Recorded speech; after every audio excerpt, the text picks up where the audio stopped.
What if you came downstairs in the morning and there was a stranger in your kitchen fixing you breakfast?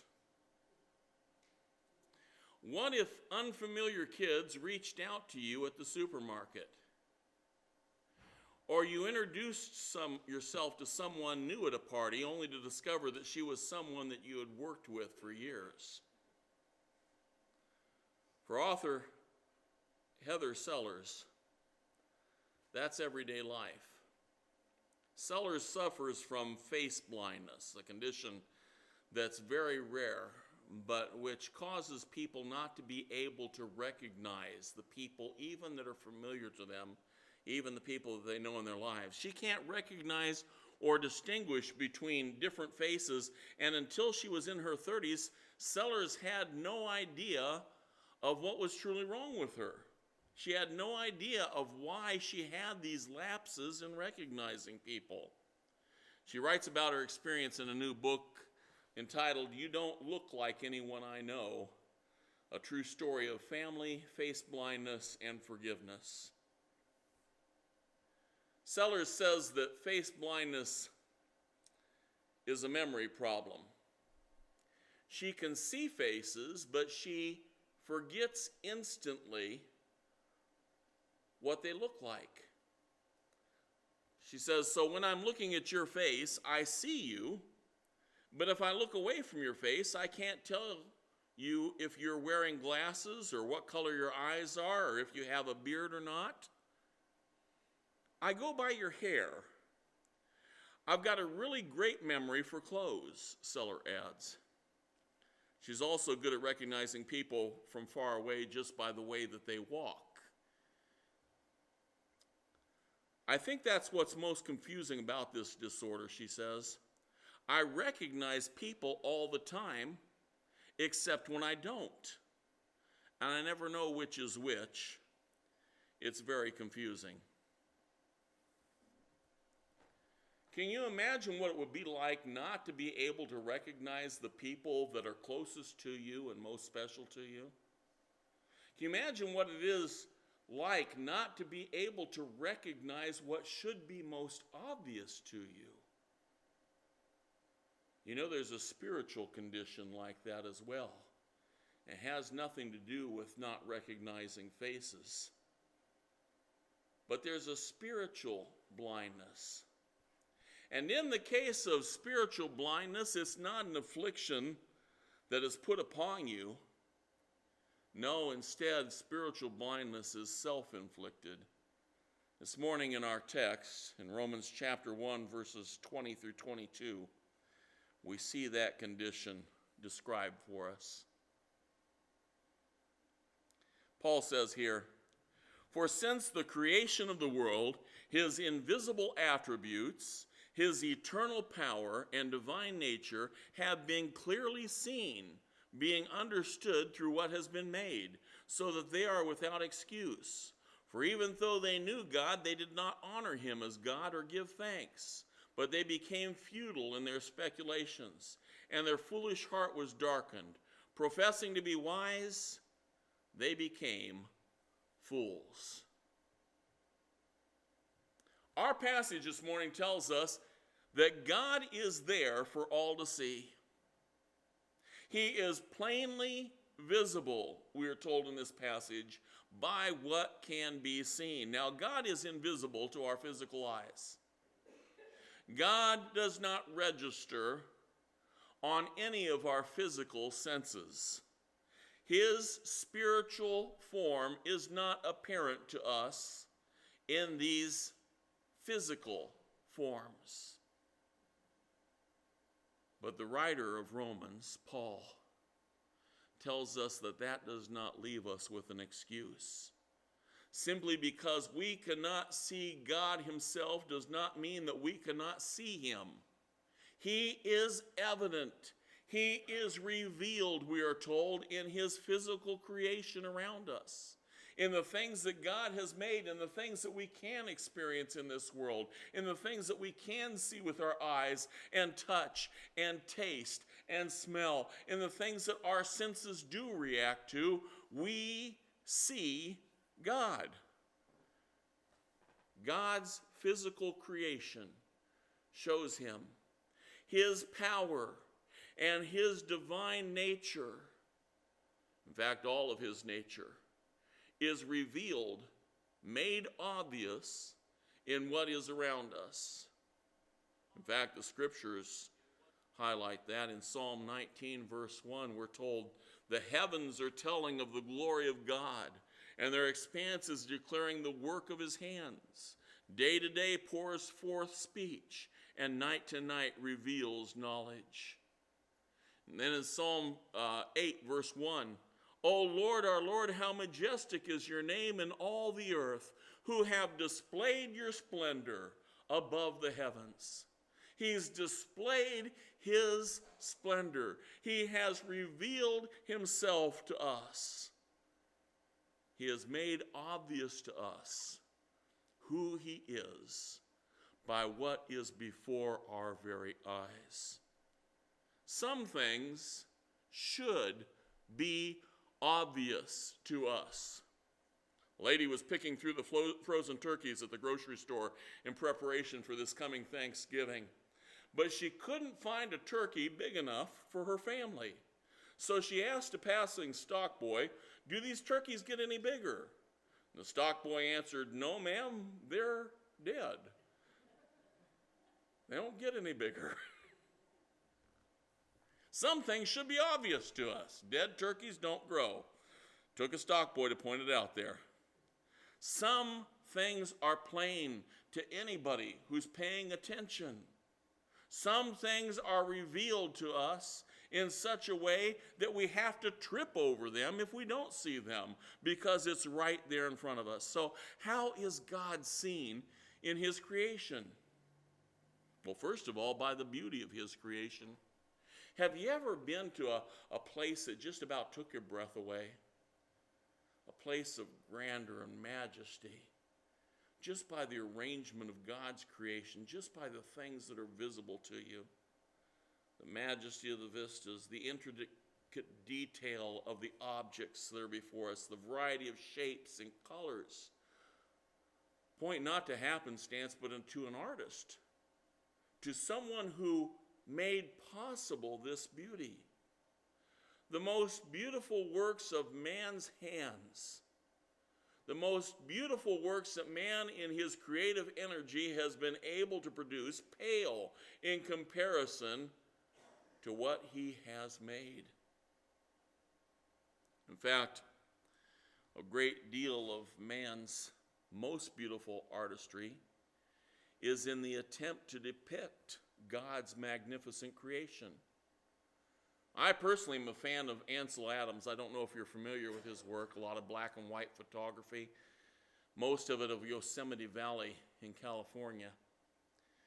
But he manages to use light and to use the camera, knowing how to capture an image, and then in the darkroom, how to emphasize that image until it just almost leaps off the page at you. It almost leaps out of the frame at you. His pictures, especially of Yosemite Valley, are just breathtaking. But I've had an opportunity to go to Yosemite Valley in person. I've had an opportunity to walk through God's creation there. And I want to tell you, as much as I love the pictures that Ansel Adams has taken, as much as I love the depictions that he's made of God's creation in those photos, they pale in comparison with what you can see with your eyes when you're in Yosemite Valley. When you see those tall waterfalls pouring down granite cliffs and splashing on the forest floor below, when you see these majestic trees and these elk walking around, and just view the long, beautiful valleys filled with wild flowers and the majestic Sierra Nevada mountains coming up behind them. It is amazing what God has made in that area. And man is incapable of producing art of that significant beauty. It's not just the beauty that's around us, though, in God's creation. It's also what we see in creation of order and of design that's apparent everywhere. We look out as far as the eye can see using the most powerful telescopes that we've been able to create. We can see these huge bodies floating in space, planets and stars, and they're orbiting each other in order, like clockwork. It's not chaos out there. It's not planets bouncing off planets and everything going haywire. Everywhere you look in this expansive universe, out through the galaxies, we see order in these beautiful dances throughout all of space. And then with the same eye, we look through the most powerful microscopes we have at things which are too tiny for us to see with our naked eye. We look at these things before us, the tiniest detail of God's creation. And we see once again not just happenstance, not just chemical processes. We see wonderful order in the structure of the cells, in the way these cells come together to form objects, in the detailed encyclopedic information contained in each of those cells, what we call DNA, and in things that are even too small for us yet to see, like the atoms, and to see there things which are so ordered that we can literally set our clocks to what the atom does in its routine. And everything is made up of this. We look at the living creatures around us. We see how they're made of so many different parts, so many different systems, vastly different in their nature, but all working together to make that creature, to make that plant, to make that life in whatever form it is, to be able to work. We look at ourselves, the object of God's handiwork, and we see once again how we are made, the systems that work together to form us, to enable us to do what we do. Eyesight is an amazing thing. To be able to capture light which is bounced off other objects, to be able to perceive what they are in their color and nature and shape and everything about them. Boy, you don't realize what a blessing eyesight is until you start having problems with your eyesight. But what a miraculous thing that is. And you consider brain cells and the heart and the way our tendons work and the nerve system, the processing plant of our brain, all these amazingly complex systems all working together in amazing design. Psalm 139 verse 19 says, "I will give thanks to you, for I am fearfully and wonderfully made. Wonderful are your works, and my soul knows it very well." We look at things like reproduction and regeneration, and we see in all these complex forms not something which came about accidentally, but something which is designed down to the finest detail. And we know of the nature of our Creator by what is apparent to us, by what we see and what we use every day in this physical world. It points to a Creator. And this information has not just been recently realized. It's been made known to every generation of humankind throughout human history. This has been true, as our passage says this morning, since the dawn of creation. God has been evident in his creation since the dawn of creation. And therefore, no one has an excuse not to recognize God, because he's right there in front of us, if only we'd open our eyes to see him. The other thing our text says to us this morning is that some people ignore this revelation. In spite of the fact that they do know God through this revelation, that's right, they do know God, they refuse to acknowledge him. Our text says, in fact, those very words, even though they knew God, it says, of those unbelievers, of those people who are standing against God, even though they knew God. I've become convinced of this through the years, that it's not that atheists don't believe there is a God. Atheists deny that there is a God because they don't want to believe that there is a God. The same evidence that's before us, which shows God, is before them, but they don't want to see it. And this is why they are always so strident and so angry in their opposition to the faith. This is why they demand that every mention of him be removed from the public place, because it's evident to them that there is a God, and they don't like that fact. They don't want to acknowledge. They don't want to conform their lives, and so they deny. And as with most people who are on the losing side of an argument, they turn to anger and appeal to emotions rather than reason. It's like those who want to insist that abortion on demand is okay by denying that the unborn baby is human. It's not because they haven't seen the irrefutable evidence that this is human life. They just don't want it to be human, and so that they can feel free to destroy it as if it were not human.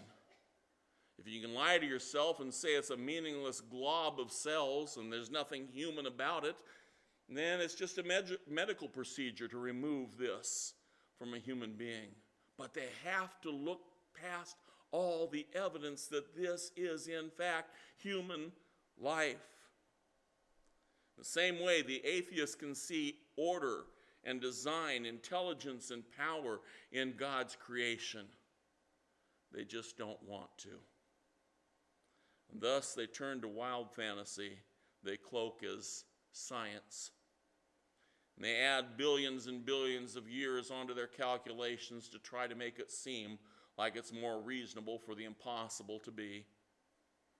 They add on a non-God regulator to their system, call it something like natural selection. And they demonize anybody who refuses to go along with this man-made myth. Anything to bury the plain evidence of God and his attributes, which are all around them. And so our text says, they became futile in their speculations, and their foolish heart was darkened.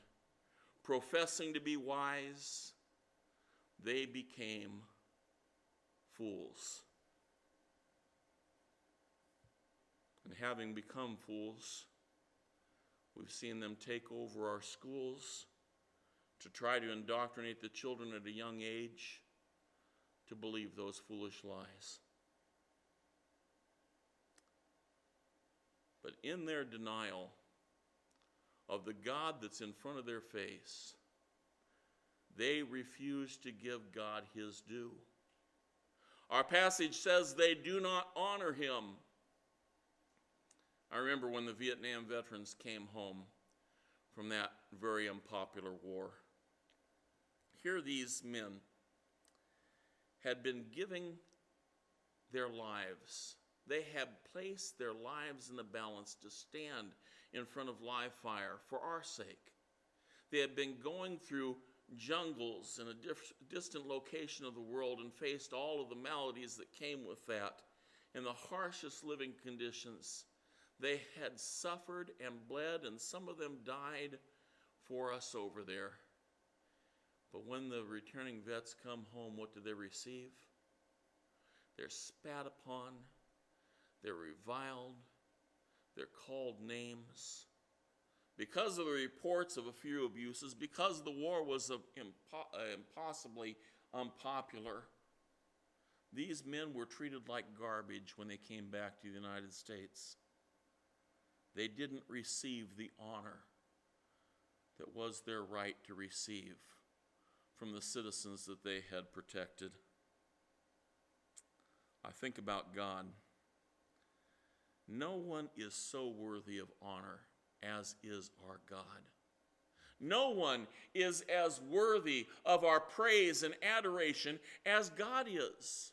And yet those who refuse to believe what's before their eyes, those who deny the evidence of him in creation, refuse to give him the honor that is his due. When we turn a blind eye to his presence, when we ignore the testimony of him all around us, then we are free to dishonor him. It is a horrible insult that he doesn't deserve. I want to tell you this morning that it's not just the atheists who are guilty of failing to honor him. All those who believe but have become insensitive to his presence fail to honor him in the way that he's worthy. Real worship comes from being able to recognize him and to respond to that revelation. And we cannot actually worship, even though we show up at church week after week. We don't actually worship when we're failing to recognize God around us, because it takes the realization of who he is. It takes the realization of his presence to give meaning to our worship. Routine worship that fails to honor him comes from those who know the truth but have become indifferent to that knowledge. We must beware becoming blind to his presence. The other thing they do that wrongs God, when they fail to recognize him in his creation, they are thankless. As we approach this Thanksgiving holiday, we have to understand that Thanksgiving is not just to be a yearly event. It's not enough to set aside one special day for Thanksgiving. If God is evident to us in everything which is around us, then our hearts must be filled with thanksgiving all the time. We give thanks in response to seeing God and knowing what God has done for us. God has done great things for us, and he continues to pour out his blessings upon us. And people who are only thankful when everything is going good in their lives are failing to see his hand blessing them in the very worst of times.